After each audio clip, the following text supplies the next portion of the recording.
شاعری کی سلیکشن میری کچھ ایسی رہی ہے شروع سے جس میں غم کا اثر نمایاں ہے، اور آپ نے یہ بھی محسوس کیا ہوگا کہ میں جتنے لکھنے والے ہیں انہوں نے بھی اسی ٹائپ کا لکھا، ان کو بھی ایسی اس میں کوئی ذاتی مسئلہ نہیں، یہ ہر ذات کا مسئلہ ہے، جو سمجھ لیں آپ۔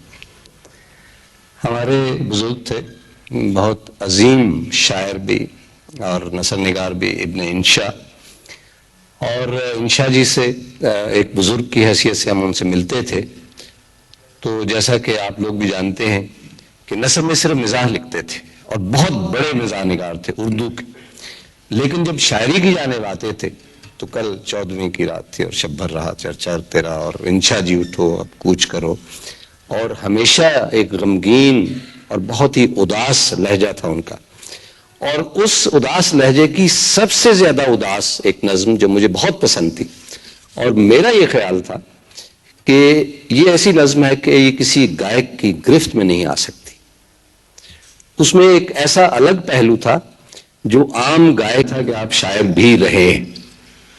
یہ باتیں ہیں تب کی جب آتش جواں تھا۔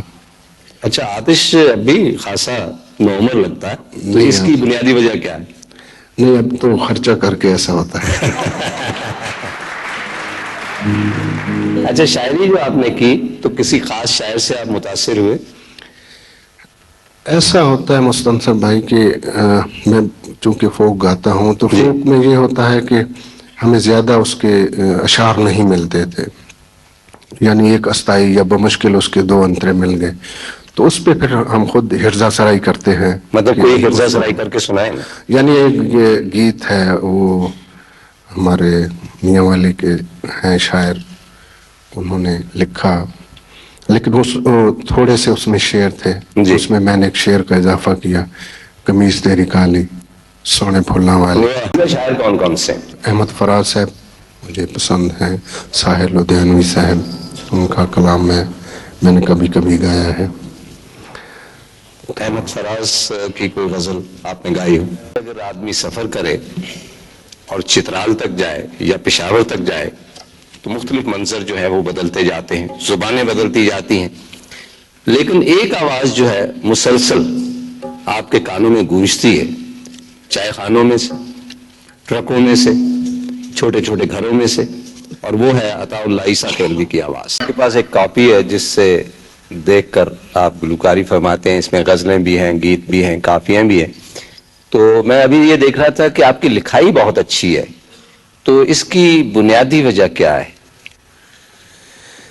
بات یوں ہے کہ ہم جو دیہاتی لوگ، پینڈو لوگ ہیں جی، تو ہماری سب سے اس وقت کی بات، اب تو پتہ نہیں دیہاتوں میں جانے کا بھی کم اتفاق ہوتا ہے، تختیاں بہت، میرے ابو مجھے تختی بہت لکھایا کرتے تھے۔ اچھا، ایک اور بھی جواز بیان کیا جاتا ہے کہ آپ خط بہت لکھتے تھے بچپن میں۔ کس کو؟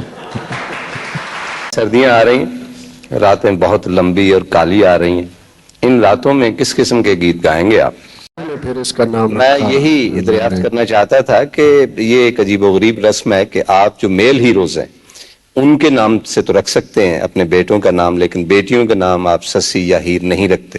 یورپ میں جولیٹ عام نام ہوتا ہے اور اس میں کوئی شرمندگی محسوس نہیں کی جاتی، لیکن یہاں ہم محسوس کرتے ہیں نا۔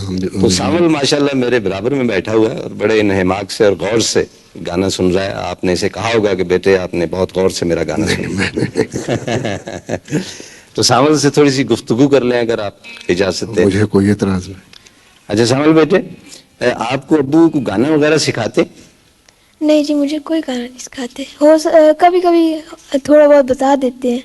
کیا بتاتے؟ کوئی شعر اگر میں بھول جاؤں کہیں سے، میں ریہرسل اپنی کرتا ہوں، تو کہیں سے اگر میں بھول جاؤں تو مجھے تھوڑا سا میں پوچھ لیتا ہوں ان سے، تو مجھے بتا دیتے ہیں۔ اچھا، ابو کی کوئی خاص عادت جو آپ کو، بلکہ 2-3 عادتیں جو آپ کو پسند نہیں ہیں؟